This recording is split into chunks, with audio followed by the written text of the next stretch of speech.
don't be afraid to just cut the distributor off. Sometimes you're so scared to say, oh, I lost a distributor, but the distributor wasn't performing at all. So there's no point in keeping them there. And at that point, if you cut them loose and you say, okay, this is not working, respectfully, we need to close this relationship. More often than not, you will find that they also felt like your product was a burden for them and they also didn't want it. It was just an extra bit on their portfolio, and you can find a better one possibly that can focus on your products. I would also say, and more broadly even, is don't be afraid to disqualify people. We all try and hold on to opportunities for too long and we hope for the best when hope isn't a strategy, right? So yeah, exactly.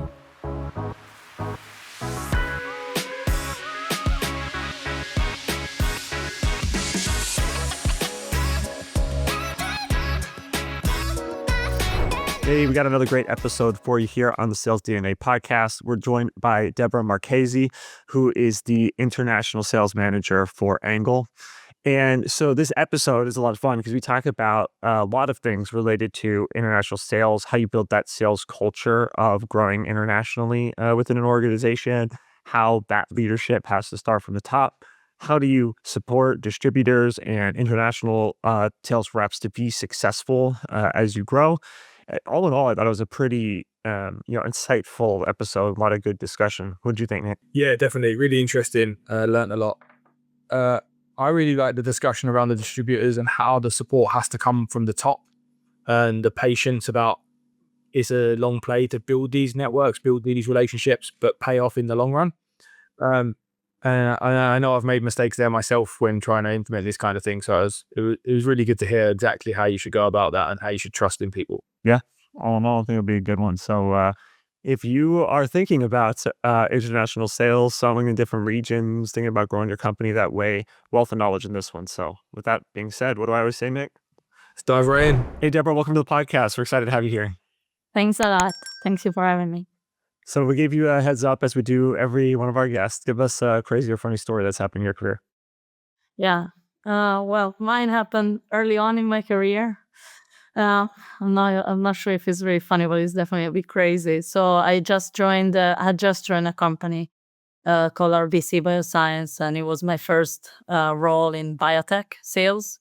And basically, my boss, I was 1-2 weeks in the job, and he told me, okay, well, in 2 to 3 weeks, we are going all the way to the US to give a presentation to a very important potential client that we have, and you are going to have the whole conversation. And I was like, oh, that's great. I don't know anything about the technology. But well, I dive into it. I try to learn as much as possible. I literally spent day and night just preparing for this presentation. And I really thought that I was doing a great job. So when I got to the US, I did my presentation and I felt very proud of myself. Of course, my boss was next to me and it was helping answer any questions the moment. I think for years I always thought it was a great presentation. Only years later he told me it was really terrible. And everybody could really see that I didn't know what I was talking about. But we managed to sign this distributor up, actually. And they became a client of ours for a little time until they were acting a bit funny, and we decided to close all conversations with them. But because of that presentation, years later, the new CEO saw me in a conference and he remembered me. I don't even know how I did it. Yeah, I must have been so scared and so worried that I probably made a very long-lasting impression. But he remembered me and he went, oh, you're Debora. I remember you. I even have your business card on my desk all these years. The old CEO left. Should we start a conversation again, start working together again? I was like, oh, this is interesting. So, yeah. Yeah, it all works out in the end. That's funny. Yeah, the early about days. making an impression. Yeah, I don't know how I made that impression. I'm not sure it was a very good impression after all, but it was a memory at least. Yeah, exactly. Those early days, it's what's it called when you have the Dunning-Kruger effect, right? When you do something for the first time and you think you're amazing at it, and it's only after like you realize later on, like you weren't as good as you think, Terrible. and then you're like, oh my god, that was so bad. I'm really bad at this. Only until you have more experience do you figure out how to get good again. Yeah. Yes, yes. Well, in Yes. my brain, I was still great at it. That's it. Yeah. Well, I know one of the first things we want to get into is probably a little bit along these lines, right? Which is how you got into sales, because I think your story is a little bit different than others, and some of your background working internationally. So it'll be a lot of fun to kind of hear about those things. Want to Yeah. give everybody a little background on how you got into sales? Yeah, I feel like most people fall into sales when they are in biotech, especially. I did the opposite. So I studied pharmacy, and after a couple of years studying pharmacy, I realized I was never going to work inside of a pharmacy in my life. So after pharmacy, I went and because I come from a very small town in Italy, so my only language was Italian, barely. And so I went to study, actually, did a degree in languages to study English and Spanish to learn foreign languages because in my brain, I wanted to just travel the world and, go around and do something. And then after I finished that, I studied global marketing and international business because I actually wanted to do sales or marketing internationally. And while I was studying, I was getting my master's. I got an internship in Taiwan.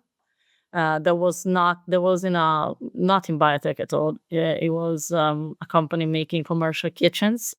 And I worked there for like 2 years. And then I thought, yeah, but actually, I'd rather be back in science. So I actually went to sales and then I came back to science somehow. And then since then, I've always been in biotech, Yeah. sales. What was it like making that transition to Taiwan? I'm sure that was a bit of a culture shock, probably, right? Yes and no. So it was a bit odd because, well, I arrived in Taiwan with no knowledge of the language at all. I didn't know any Mandarin at all, so it was a good start. But it was an internship, and I was supposed to stay there only for 6 months, and I ended up staying in Taiwan for 7 years. But initially, I was like, yeah, I don't need Mandarin Chinese, right? So the biggest shock for me was that um, Taiwanese people were very, very, very friendly because they were not used to foreigners that much, especially where I was. I was in the center of Taiwan, a city called Taichung. So they were seeing me and thinking, "Oh my gosh, where does she come from? What is this?" They thought I was like a celebrity. So I would be like in the night market, and people literally were handing me their kids, like their babies, and say, "Take a picture." And I was holding these babies, taking pictures. That was the weirdest thing for me. And at work, it was a bit different than possibly. I mean, I've never worked actually in an Italian company because I've always worked overseas.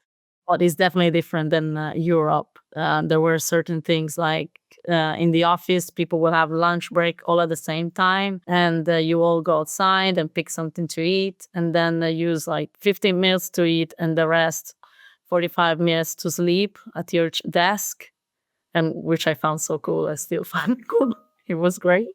But yeah, a lot of things are quite different at the beginning. But then I got used to it. And when I moved back, now I live in the UK. When I moved back to Europe, I had the biggest culture shock because for me, I was too used to the Taiwanese culture. What's strange there is sort of picking up on something you said, just thinking through salespeople. I'm not sure whether it's salespeople are naturally okay with being uncomfortable, or whether that's something you breathes into you as you become sales. Because you said you went to Taiwan, you didn't know the language, but you're like, I'll be fine, right? Yeah. You have to have that kind of attitude with every meeting we walk into, because we only have a certain amount of knowledge when you go into a discovery call, and it's like you have to have that. Whatever happens, it'll be fine. And Yeah, it is the true. more we talk to salespeople, the more they tend to have that approach in other things. And do you Yeah. feel you had this before sales, or is that something sales gave you? I think I had that for a very long time, actually. I think it comes from my mom. That my mom was like, yeah, just throw yourself into it. Something is gonna happen, but whether you worry or not, this is going to happen anyways. So I think I approach life like that. And that's probably why I threw myself into sales because I was like, yeah, I mean, what can happen wrong? I can always try something different. My mum had a similar approach to me, actually telling me, but Yeah. her way, being that she's from East London, her way had a lot more swear words in it. But so I'll leave that there. It's No, like- my mom too. I'm Italian, so a lot of that works. That's good. One thing I am curious about, so you got your, you studied international marketing. So I guess the background of this question is that I hear people all the time, they're like, hey, should I get an MBA? I've done my, I've got my science background, whether master's, bachelor's, PhD, whatever. And the question is, do I need an MBA to be successful, to like learn what I need to in order to, progress my career? And so you studied international marketing. Do you think that was, how helpful do you think that was towards, your roles today, where now you're working globally across all different types of markets, working with all types of different distributors? Like, where do you see the educational piece coming into it versus the, like, now I'm doing the actual work in the field and getting that experience in real time? I think it was really good because I was studying while doing the job. So I could actually see and kind of apply what I was doing into my job at once. It helped me a lot because I didn't know anything about marketing. And I think it was easier to actually study it and then do the work rather than just being thrown into the job and having to learn everything. So I think it does make sense to actually have that part of study. But in the end, if you would just do the job and you start doing marketing without any background whatsoever, possibly it's going to take you much longer to learn certain things because you need to learn by experience, right? Let's take a quick break from the podcast to talk about what we have going on over here at Succession. We work with 40 plus life science sales companies to help them find more opportunities and close more deals. We provide a range of services to support your sales growth. So whether it's increasing top of funnel opportunities with done for you lead generation, in-person or virtual sales training reinforced by personalized training plans, recruiting top sales talent, or just building custom AI workflows to help make your team more efficient and focus on selling. So if you're ready to transform your sales strategy, visit succession.bio and schedule a call with Nick and I, and we'll see how we can support you.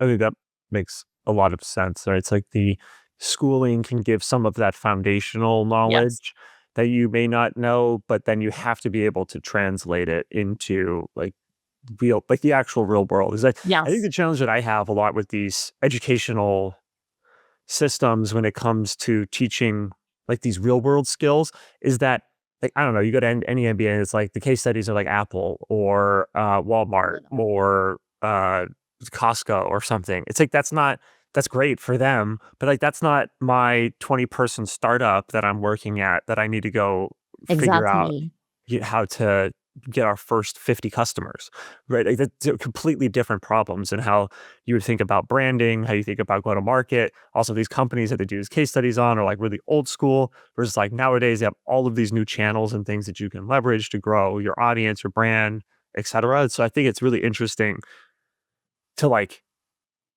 it's like if you do one, you have to have the real world aspect. Like if you do the educational side, you have to be able to like instantly apply some of those learnings somehow in order to get that feedback loop. I feel that it is exactly like that. I think that's why it was so useful for me. I think if I just studied without doing that internship that turned into a job, an actual, a paid position, I think I would have not learned that much. But because I was on the job, I was just experimenting something different every day, depending on what I was learning. I'm not sure they were so happy about it, but I was, for me, it was really useful because I could see immediately what was working and what wasn't working. Yeah. In that sense, it's useful. Isn't that some like saying that wisdom is knowledge with application or something like that? Something like that. Yeah. Okay. Same thing. You have to be able to apply it to learn it properly. Yeah, I agree. So now I'm curious, kind of switching topics a little bit. So you've got background working in the UK, you lived in Italy, you lived in Taiwan for a while, you do a lot, work within the US as well. So you've got all this sort of international experience.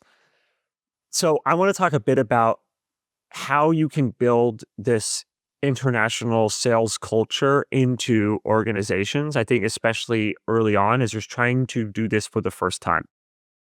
Because we see a lot of companies that will, hey, we want to go start working with distributors. So we'll hire a person to go manage distributors and then that's it, right? Hey, good luck.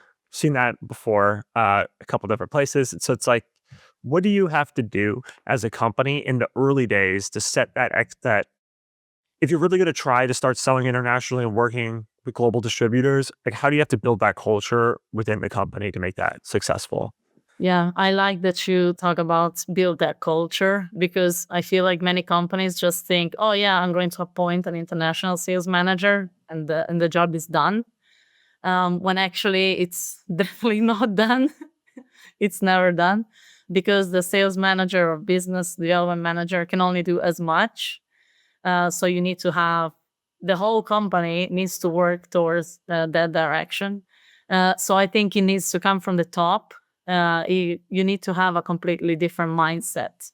We're selling, let's say, if you're a British company, you're selling to the UK, you have the mindset of selling in the UK. But when you go internationally, you need to understand that you need to, first of all, you will have to lose some of your power. You cannot be controlling everything. You're giving away your product to a distributor, let's say, and the distributor needs to have some power. And you need to start, trusting this other person and building relationship with this other person, this other company, and trusting them fully because they are representing you over there. And you need to understand that. And I think this is the hard part. A lot of questions from the international sales manager are going to be fed internally. And I think from the top, it needs to come, an understanding to the whole of the company. It needs to be given that they need to support the requests, not because the people overseas are trying to copy your product, but because without that information, most likely they cannot sell your product. I've been in companies in which they didn't want to give away the service manual because if I give the service manual, they're going to copy my product. But you cannot sell into any hospital without, if you apply especially for a tender, without giving the service manual, right? So I think it needs to come from the top to have, and then fall down to all the levels, to educate more people on what it takes and the level of trust that you need to create and the level of documentation and support that all these companies need, because you will need the service support, you will need the technical support, you will need marketing, and the whole company needs to work in that direction, not just the sales manager. Yeah, because I mean, if you just put somebody on it, like, hey, go do it and figure it out, they're most likely going to fail. They And will. then the response is going to say, oh, well, it just doesn't work. We couldn't make, international distribution work. Or they'll just say, oh, we had the wrong person. So they'll try and hire a new person, do I the say it same again. thing. It's like, well, that wasn't the problem, right? The problem is that the company wasn't prepared to support that individual in leading, right? I call leading the charge, right? Not being the sole person doing the work. Yeah, exactly. So I think the CEO, literally at the high, depending on the size of the company, but the higher levels need to be first educated on what it takes and what it looks like to do sales internationally. Even just, sometimes joining this webinar that teach you a little bit about what it takes, that would be already good enough for to have an understanding, because sometimes company arrive to that process and say, no, sorry, but we cannot do this, we cannot do that. And as a sales manager, you're like, okay, how am I supposed to sell anything to these people, Right. And it kind of breaks the trust with the distributor, which is the worst part, in my I opinion. also think that the leadership has unrealistic expectations of like channel sales and distributor sales, and they think, well, okay, so it takes my rep. When I get a new rep, it takes them 6 months or 7 months, whether to be up to speed, and then they're going to perform in that territory. Whereas in my experience, and you have a lot more than me, it's a much longer approach because you're in a new market. Japan, but for example, buys from people it knows, so you have to build these relationships as well. Yeah. But often the people aren't given the time.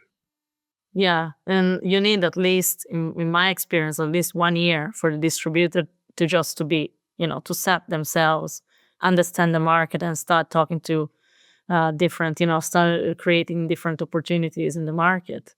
Within 1 year, you cannot judge anything. You cannot say, oh yeah, I signed this distributor, then in January, by December I will have sales. No, you're not going to have sales. If you sign them up now in January, maybe next January you can start discussing sales, because they need time. I think the challenge too is because they're selling many different products. Yeah. So part of the challenge that any company working through distributors have to solve is how do I get my product mind share to all of their reps and to all of their team that are, reselling or distributing our product, right?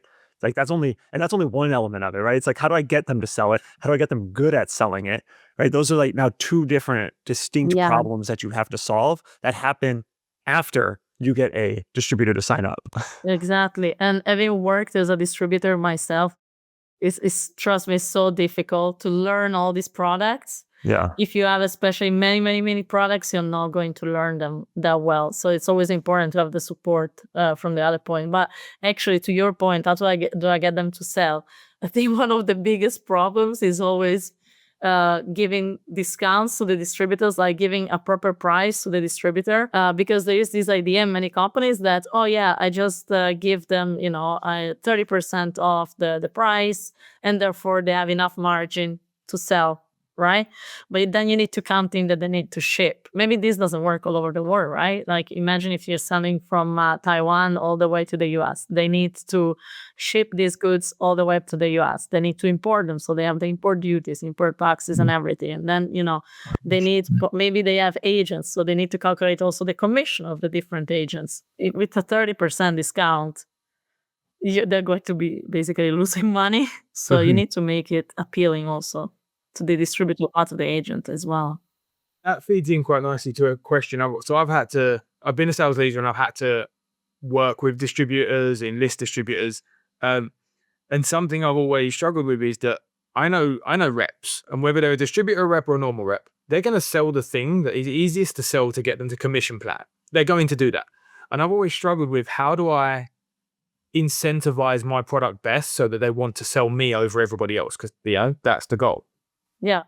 And that's one of the ways, I think, first of all, training them well so that they know the product very well and it's easier for them. Second, helping them position it in the market, because you can have the shiniest product, but if it's not well positioned or it's not clear maybe to the sales rep, how is this positioned in the market, then it's already a fail. You're failing already.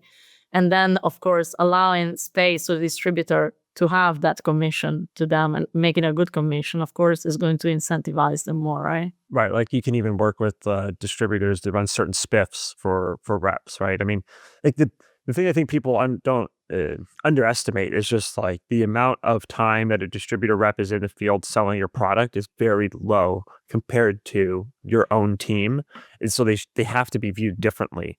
Yeah. So you have to incentivize people to sell your product, and then you have to get them really good at selling it. And I think those are like probably the two biggest challenges. And they're not easy to solve either of them, right? It's like, how do you get both of those things to happen with every distributor that you're working with? Yeah, and that's why I think once you have an international channel manager, let's say, it's good for them, to be visiting clients with the sales reps and get to know the sales rep. Because again, I think at the end of the day, it always comes down to personal connection. So if you manage to go around with them and meet all these clients with them, then they feel more confident in representing your product, because they think, okay, now I know better because I met, the person that sells the product every day and they told me how to sell it.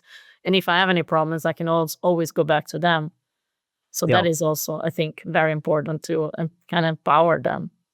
Yeah, like I've seen we'll run like one distributor training for the group. It's like a 60-minute presentation, and it's like, okay, now they're all trained on how to go sell our product. It's like, how much time do you spend with your sales team internally to get them to learn how to sell your product? How long does that take when they're doing it all day, every day, in and out, talking to marketing, listening to product, listening to the technical team, on calls with customers? It takes them a long time.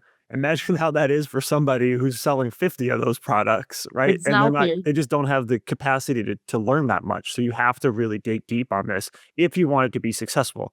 If you want to half-ass it and just like put somebody out there and see what happens, like fine, but just know you're not going to be, that successful Wow. with it. Yeah. Maybe you're going to sell a couple, Right.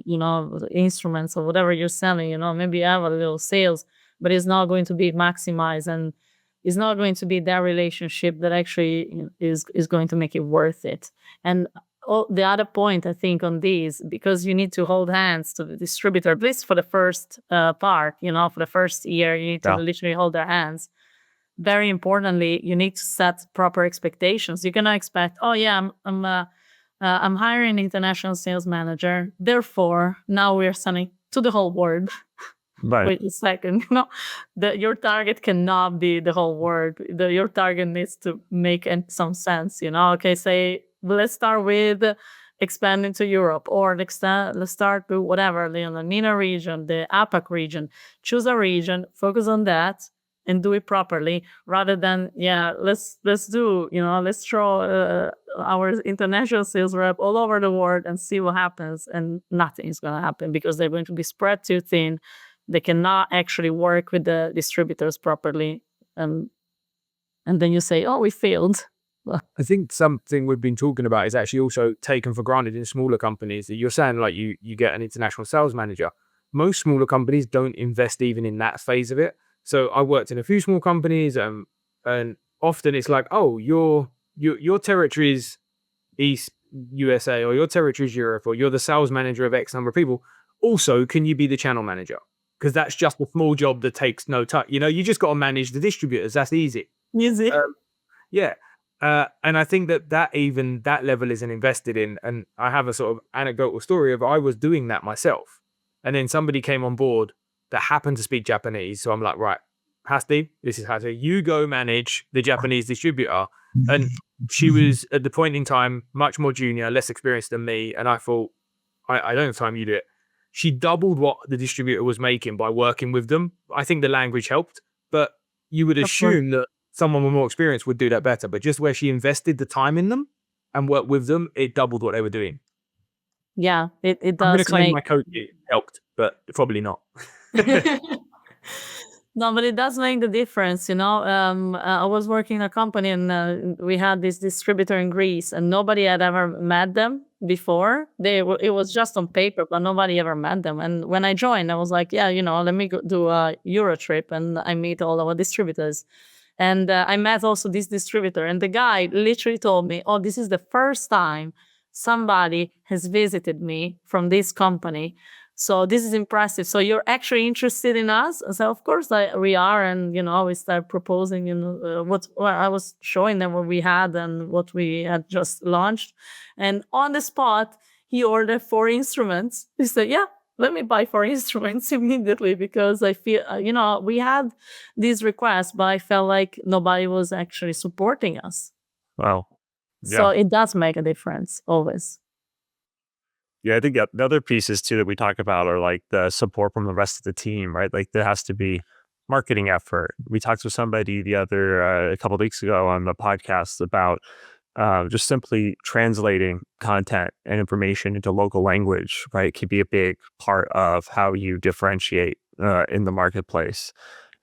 Things like even like pricing adjustments, right? Like certain countries, the currency isn't as strong. And so if you go with like, I don't know, if your instrument's 150,000 USD and you try and sell it at 150,000 USD into a country with not a strong currency, it's going to be a lot tougher, right? And so even those sorts of little things you have to think about, which makes me, I guess, sort of ask the question, if I'm a founder or executive at a smaller company and we're thinking, I want to go this route, I want to expand internationally, I want to bring somebody in, I want to like actually invest in this as a strategy. How does somebody like that get this knowledge or get this experience?